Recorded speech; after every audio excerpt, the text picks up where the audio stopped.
1 week from tonight, the first Americans vote in the first presidential contest, the Iowa caucuses. That's right, the Iowa caucuses. We in the media talk about it for months, if not years in advance.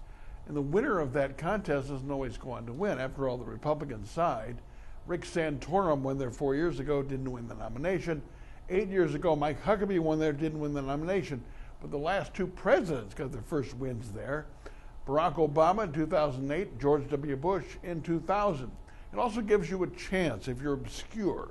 If you don't have a lot of money, like Jimmy Carter in 1976, who knew who he was? He had 1% name recognition in December of 1975. He became the president.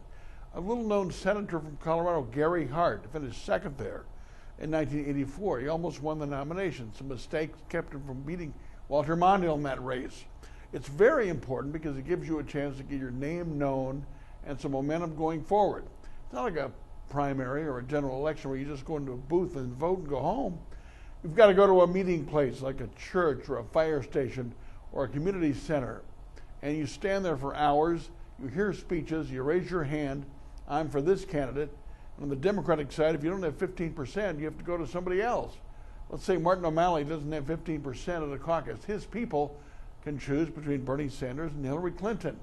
It's a fun, fascinating laboratory of democracy. It's a good way to start the process. And by the way, these people that say we should start in New York or Texas or California, Florida, are wrong. You want to give somebody without all the money, without the name ID, without lobbyist support, a chance. And that's what happens. I was there 30 years ago for Gary Hart, going door to door. It was the time of my life. I still have friends from that experience. Don't change it, folks. Iowa, New Hampshire, let's hope they go first forever. My 2 cents, my 2 minutes are brought to you by Edge Construction and Capital Consultants. Bill McCoshen, a lobbyist who worked for Tommy, he gets things done downtown. We'll talk about this and more on the radio tomorrow morning at 8 o'clock on 92.1 FM, The Mic, The Mitch Henck Show. See you then.